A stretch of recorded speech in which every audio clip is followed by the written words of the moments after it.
Welcome दोस्तों। आज कहानी की शुरुआत में हम लोग दो लोगों को देखते हैं जो एक दूसरे के साथ इंटीमेट होने वाले होते हैं और उसी समय जीनी वहाँ पर आ जाती है और ये सब कुछ देखकर उसे बहुत बुरा लग रहा होता है और साथ ही गुस्सा भी आ रहा होता है। और जीनी फू से कहती है कि वे ऐसा कैसे कर सकता है उसके साथ, वे उसकी होने वाली वाइफ है, उसके चक्कर में यहाँ तक वे जेल भी जा चुकी है।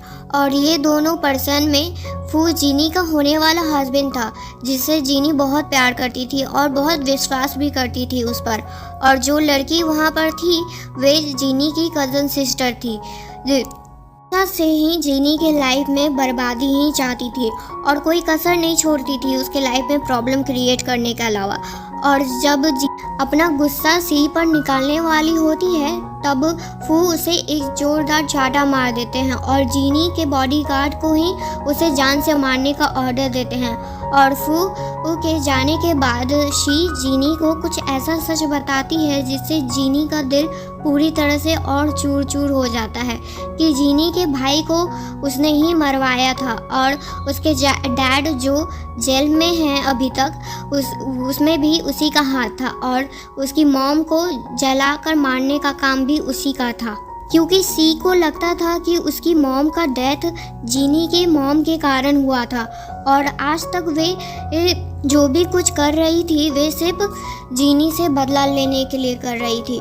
फिर वही बॉडीगार्ड जीनी को वहीं पर मार देता है और तभी जीनी अपने आप को बाथटब में पाती है क्योंकि वे 1 साल पहले के टाइम में चली गई होती है और उसे सब कुछ याद था जो भी उसके साथ हुआ था। और इधर हम माइक को देखते हैं जो अभी घायल थे और किसी से बचकर छुप रहे होते हैं और जीनी उसे देख लेती है। फिर माइक जीनी को अपने तरफ खींचकर कहता है कि वे यहाँ पर क्या कर रही है और आखिर वे है कौन।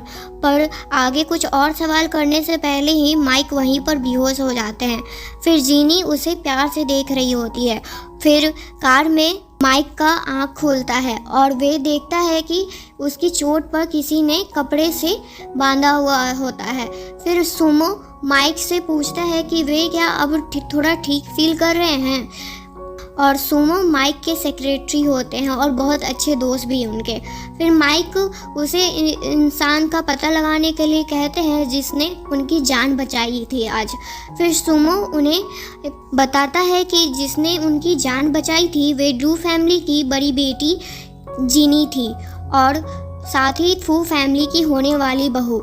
और आज के पार्टी में जिसमें खुद आप जाने वाले हैं उसमें वे भी आने वाली हैं।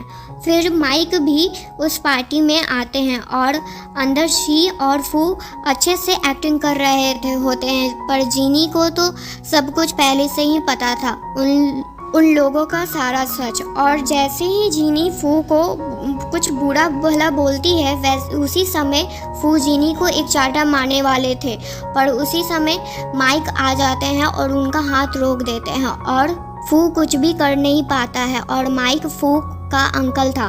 माइक फू को वार्न करता है कि यहाँ पर ये सब हरकत ना करे नहीं तो उसके लिए अच्छा नहीं होगा। फिर फू जीनी को वार्न करता है कि कुछ भी गलत हरकत ना करने से। फिर जीनी फू को कहती है कि वे अपनी औकात में रहे और वे वहाँ से चली जाती है। फिर शी एक आदमी को ड्रग का पुड़िया देती है और वे आदमी उस ड्रग को एक ड्रिंक में मिलाकर जीनी को दे देता है और ये देखकर शी बहुत खुश होती है। और इधर जीनी ड्रिंक पीते पीते वे माइक से टकरा जाती है और माइक जीनी के आंखों में ही देखते रह जाते हैं और सुमो इन दोनों को देखकर खुश हो रहे होते हैं। पर तभी वहाँ पर शी आती है और माइक को कहती है कि मेरी सिस्टर ने ज़्यादा ही ड्रिंक कर लिया है और ये बोलकर वे वहाँ से जीनी को लेकर चली जाती है।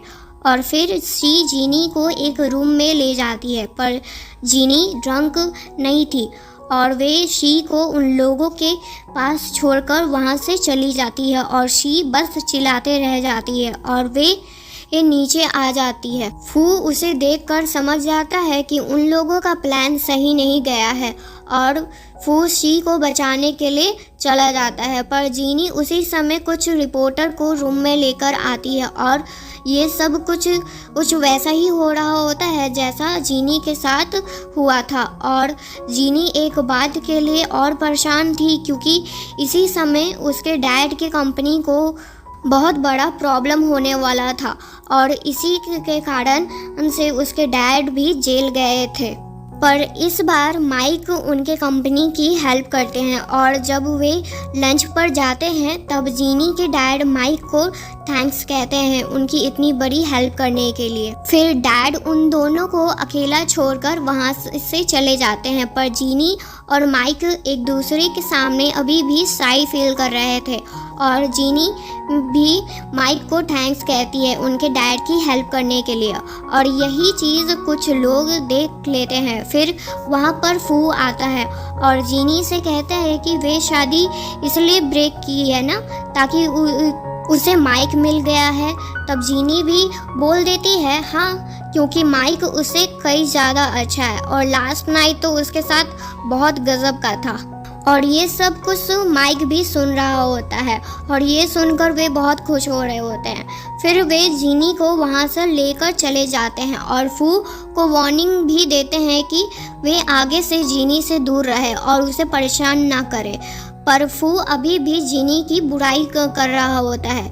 फिर फू ग्रैंडपा और जीनी के डैड को लेकर आता है और कहता है कि कितनी बेशरम लड़की है कि सभी के सामने अंकल को सेड्यूस करने का कोशिश कर रही है। और ये सब कुछ सुनकर जीनी के डैड को फू पर बहुत गुस्सा आता है कि आखिर वे कैसे उनकी बेटी का इस तरह से अपमान कर सकता है, इंसल्ट कर सकता है। और गुस्से में वे जीनी को वहाँ से लेकर चले जाते हैं और अंदर ग्रैंडपा फू पर बहुत गुस्सा कर रहे होते हैं और जीनी को वापस पटाने के लिए बोल रहे होते हैं। और इधर जीनी क्लब में माइक को याद करके ड्रिंक कर रही होती है और जैसे ही माइक उसके पास आते हैं वैसे ही जीनी उनके साथ फ्लोटिंग करने लगती है और ये सब कुछ शी भी दूर से देख रही होती है। फिर माइक जीनी को रूम में ले जाते हैं और उसके साथ थोड़ा फ्लोटिंग करते हैं उसके थोड़े करीब आकर। पर उसी समय जीनी को याद आता है कि आज के ही दिन उसके घर में आग लगा था और फिर वे माइक जल्दी से घर जाते हैं और मॉम को सही देखकर जीनी को बहुत अच्छा लगता है और फिर वे दोनों मॉम को किसी आंटी के घर में जाने के लिए कहते हैं और मॉम को लग रहा होता है कि जीनी को माइक के साथ थोड़ा टाइम स्पेंड करना है, इसलिए वे उन्हें जाने के लिए बोल रही थी। फिर मॉम माइक से अकेले में कुछ बात करती हैं और इधर शी उस आदमी पर गुस्सा कर रही थी जिसको उसने आग लगाने का काम दिया था, पर वे काम अभी तक तो हुआ होता नहीं है। पर वे आदमी दूसरा प्लान बताता है और फिर वे माइक के गाड़ी का ब्रेक फेल कर देता है और इस बार शी बहुत खुश थी, पर उसे पता नहीं था कि जीनी को तो पहले से ही सब कुछ पता है और ये सब के बारे में। और वे उस आदमी को शी से भी ज़्यादा पैसा देकर अपने साइड कर लेती है। फिर इधर जीनी और माइक एक दूसरे के साथ टाइम स्पेंड करते हैं, बिताते हैं और इधर सुमो शी के साथ नाइट स्पेंड कर रहा होता है, क्योंकि माइक ने ही सुमो को ऑर्डर दिया होता है कि शी पर नज़र रखने के लिए, वे भी पूरी तरह से। और उधर जीनी और माइक एक दूसरे से बहुत प्यार करने लगे थे और अब जीनी मॉम के साथ कुछ बात कर रही थी।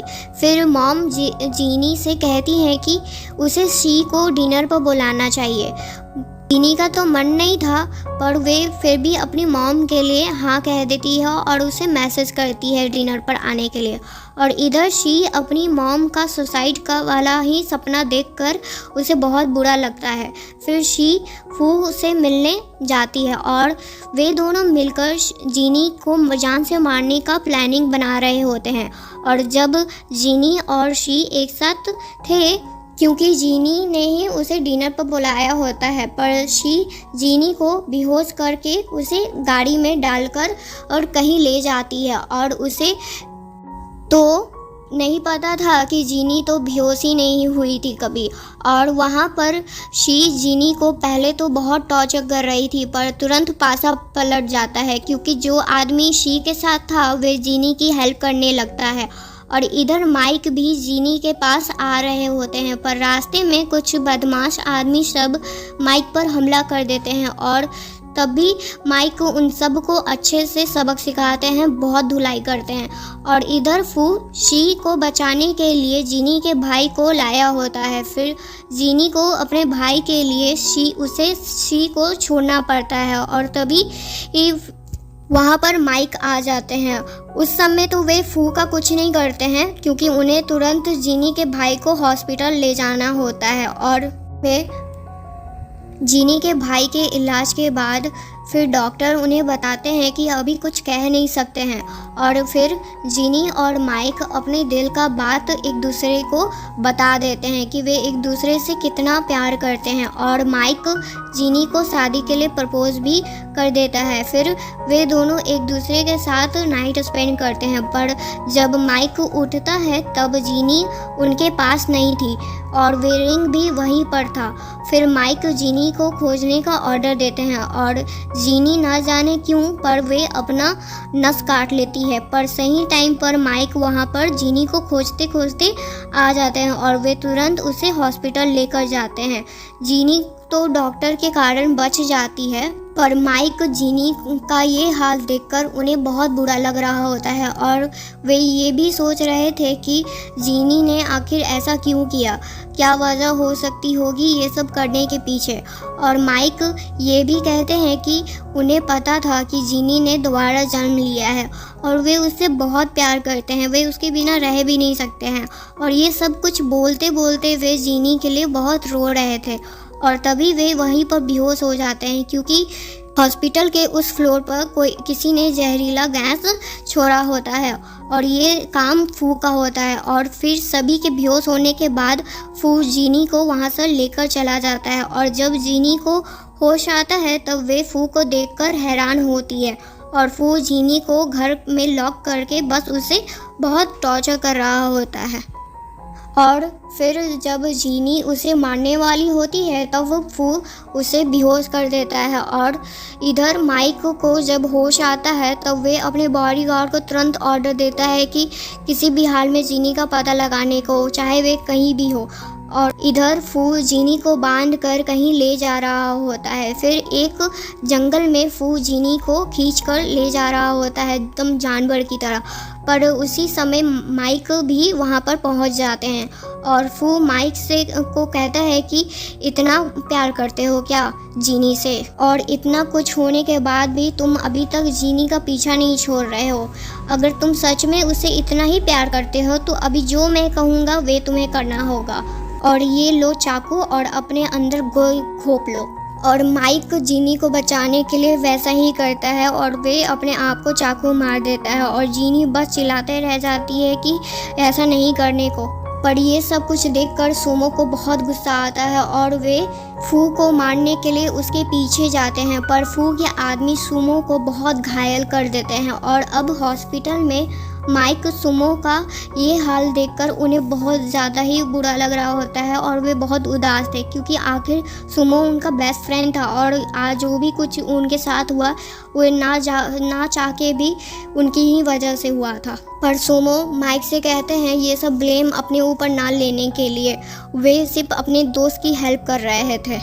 और जब ये बात जीनी को भी पता चलता है तब उन्हें भी सुमो के लिए बहुत बुरा लग रहा होता है। फिर वहाँ पर जीनी के भाई आते हैं जिसे देखकर जीनी बहुत खुश होती है और जीनी ने सुसाइड भी अपने भाई को बचाने के लिए किया होता है क्योंकि उसे लगा था कि अगर वे मर जाएगी तो उनका भाई जिंदा रहेगा। पर अब कुछ दिनों बाद हम देखते हैं कि जहाँ जीनी माइक का बर्थडे सेलिब्रेट कर रही थी और ये देखकर माइक को बहुत अच्छा लगता है क्योंकि आज तक उसने अपना बर्थडे सेलिब्रेट नहीं किया होता है। बस जब वे 5 साल का था तब उसके पेरेंट्स ने उसके लिए सेलिब्रेशन किया था, उसके बाद से कभी आज तक नहीं किया था।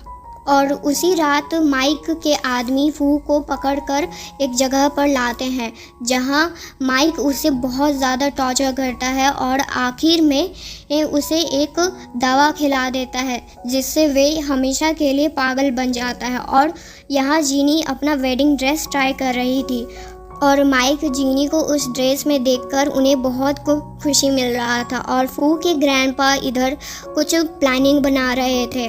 और यहाँ जहाँ जीनी और माइक पार्क में अपना टाइम एक दूसरे के साथ एंजॉय कर रहे थे, फिर जीनी माइक को एक सरप्राइज़ बताती है कि वे फादर बनने वाले हैं और ये सुनकर माइक बहुत ज़्यादा खुश होते हैं। और इधर मिस्टर फू के घर में कुछ लोग आते हैं और उनका घर को सीज कर देते हैं, क्योंकि ये सारा काम माइक का ही होता है और मिस्टर फू के सारे काले धंधे को गवर्नमेंट के सामने लाने का काम भी माइक का ही था। और इधर जीनी के घर में उसकी शादी की तैयारियां चल रही होती है, पर कुछ लोग जीनी को किडनैप कर लेते हैं और ये काम मिस्टर फू का होता है। पर मिस्टर फू को जीनी की सच्चाई नहीं पता थी कि उसे सब कुछ पहले से ही पता था कि क्या होने वाला है। और फिर वे मिस्टर फू को अच्छा सबक सिखाती है और उसे कहती है, बुड्ढे, इस उम्र में भी ये सब काम करना तुम्हारे लिए शोभा नहीं देता, तो चैन से रहो और अपना ये बचा हुआ लाइफ अच्छे से गुजारो, नहीं तो इससे भी बुरा हो सकता है तुम्हारे साथ। और जो तुझे आज ये सज़ा मिल रही है क्योंकि तूने ही स्टार्टिंग से ये सब प्लानिंग की थी। फिर जीनी अपने वेडिंग में पहुंच जाती है और वे देखती है कि माइक उसके लिए बहुत परेशान हो रहे थे। फिर वे माइक को शांत कराकर कहती है कि टेंशन मत लो, सब ठीक हो गया, अब आगे कोई भी प्रॉब्लम नहीं होने वाला है। और फिर जीनी और माइक का वेडिंग कंप्लीट हो जाता है। हैप्पी एंडिंग दोस्तों। थैंक यू यहाँ तक ये स्टोरी सुनने के लिए। प्लीज़ कमेंट करके बताइएगा कि आपको ये स्टोरी कैसी लगी। Thank you.